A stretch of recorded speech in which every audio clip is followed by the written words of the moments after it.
Bienvenidos a la clase de hoy, en la que la propuesta se va a centrar en jugar. Vamos a observar cómo funciona nuestro cerebro mediante una serie de ejercicios que nos van a permitir observar cómo la realidad no siempre es como la percibimos, aunque estemos convencidos de que sí es así. Recomiendo vivamente que se sigan estos ejercicios porque de lo contrario no tiene sentido su planteamiento. Son sencillos y nos permitirán sorprendernos de cómo nuestro cerebro puede llegar a engañarnos y hacernos creer que lo que estamos viendo es lo que es. Vamos allá. Obviamente todos conocemos los colores y los podemos nombrar. Desde muy pequeños los niños aprenden a nombrar los colores y es uno de los ejercicios fundamentales que los adultos incluso nos afanamos en enseñar. Esta enseñanza, que obviamente es adaptativa y necesaria, a veces puede llegar a hacer que nuestro cerebro se preforme de una manera muy estructurada y nos juegue ciertas pasadas en cuanto a la interpretación. Vamos a ver si somos capaces de decir tan rápido como podamos el color en el cual están escritas las palabras de las siguientes diapositivas. Vamos allá, mirada atenta a la pantalla y poco a poco ir diciendo los colores.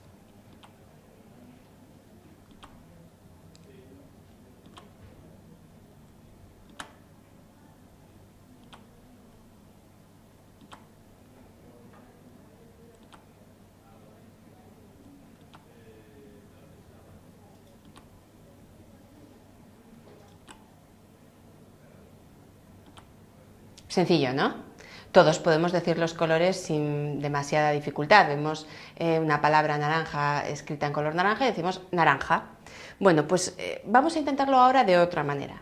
Las instrucciones siguen siendo las mismas. Debemos verbalizar en voz alta el color en el que están escritas las siguientes palabras. Atención y rapidez.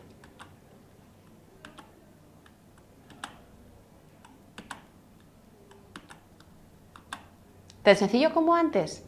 Probablemente no.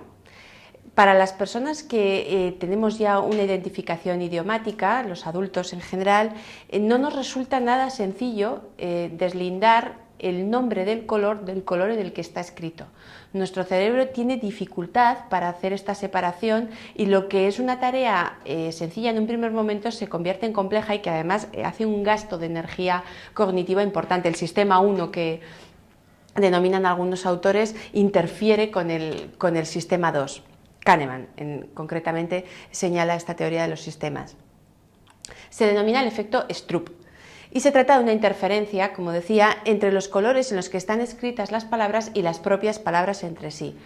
Esto, si nos preguntamos la razón que la sustenta, es que la lectura se convierte en la etapa adulta, cuando ya se ha desarrollado completamente la lectoescritura, en un automatismo que, lejos de beneficiar, complica la tarea en situaciones como esta. Por tanto, cabe claramente deducir que si la tarea se hubiera hecho en otro idioma que nos es completamente desconocido, pongamos por caso en chino o en ruso, seríamos tan eficaces como lo hemos sido en el primer tiempo, o incluso un niño pequeño que no conoce muy bien los colores hasta sería más rápido nombrándolos que nosotros cuando se produce esta interferencia cognitiva. Como decía, el efecto Stroop. Vamos a ver si confiamos en nuestros sentidos a través de algunas historias que nos pueden evocar algunas cuestiones. Relato número 1. Llevaba años viviendo sola, tantos que a veces no podía creer que ya rondase los 80, sin más huellas que las del paso del tiempo en su ajado rostro. Atribuía su extraordinaria salud al orden que impregnaba su cotidianidad y la frugalidad con la que se alimentaba, por supuesto, y a la vetusta receta de sopa de hongos con la que se alimentaba. Como si no se podía haber explicado el no haber acudido al doctor en más de 5 décadas. Con total seguridad no eran ideas de viejo, sino que se trataba de ciencia, solía pensar al ver hervir los ingredientes en la inmensa olla. Esta es la persona de la que hablaba en el relato 1. Vamos al relato 2. La mayor aspiración de una joven de Wicklow consistía en formar parte del servicio de una familia adinerada del centro de Londres. El camino no era fácil ni corto. De hecho, la mayor parte de las chicas pasaban toda su vida profesional en la cocina, sin aspirar siquiera a ser primera doncella de la señora de la casa. Se requería para ello estar dotada de natural elegancia, discreción, además de dominar el arte del peinado y el vestido. Demasiado para una hija de campesino, se decía Amy, mientras abrillantaba la tetera de plata del juego de los señores Smith. Tal vez algún día, tal vez, nos decía Amy. ¿Alguna diferencia entre ambas imágenes, la del relato 1 y la del relato 2? Bueno, pues la respuesta es que son imágenes idénticas, como seguramente algunos de los oyentes habrán notado. Se trata de imágenes deliberadamente ambiguas que nos fuerzan a interpretar la realidad en base a nuestro conocimiento previo. En estos dos relatos que he contado, el de la señora anciana que atribuía su extraordinaria vitalidad a la alimentación que tomaba y la de la joven doncella, el contexto de cada historia predispone con fuerza a interpretar esta ambigüedad, decantándose por una de las dos opciones estimulares que propone el dibujo. Vemos que pues el contexto en un momento determinado condiciona hasta cómo percibimos un mismo estímulo, una misma fuente estimular. Vamos a dar un paso más. Repitamos en voz alta los siguientes números. Y ahora las siguientes letras. ¿Algún detalle en particular? Quizá alguien haya notado que hay dos elementos idénticos en estas series. El B y el 13 son exactamente la misma grafía.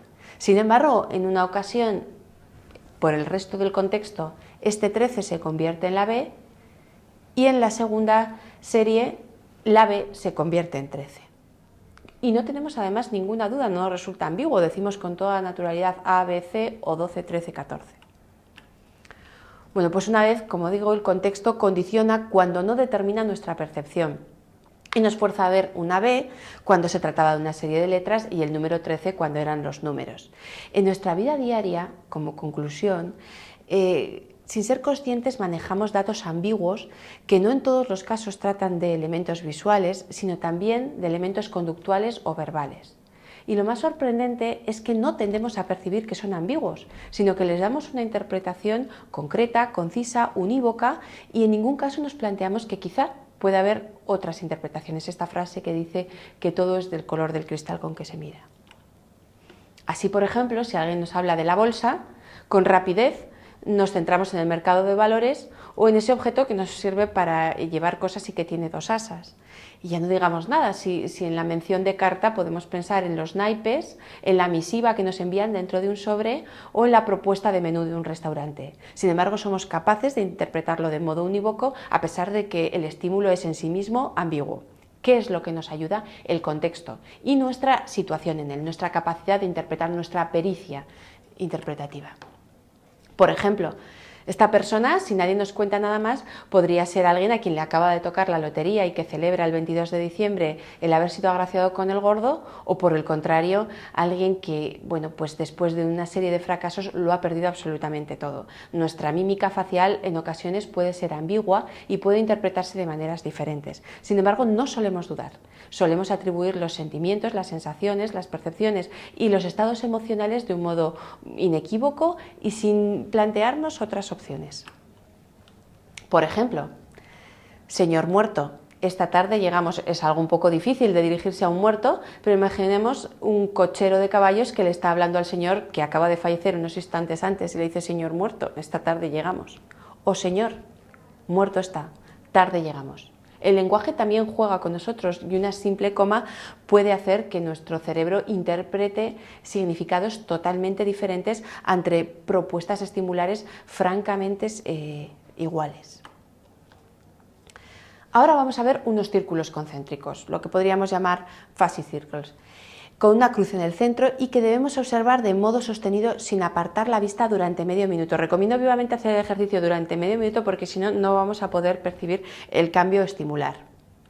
Vamos allá.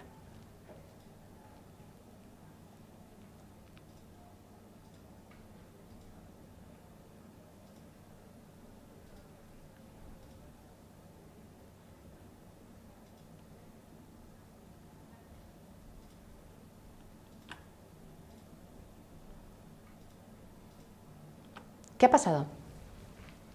Quizá algunos hayamos continuado viendo círculos cuando solo quedaba la cruz. La explicación neurológica es que las neuronas se fatigan y cuando desaparecen los círculos se ve el color complementario. Por ejemplo, la fatiga por el verde conduce a ver en el espectro rosado, mientras que el cansancio por el color azul hace ver amarillo y viceversa. Y sin embargo, no había nada. Y nuestro cerebro nos decía que seguía viendo un círculo. Muchas gracias.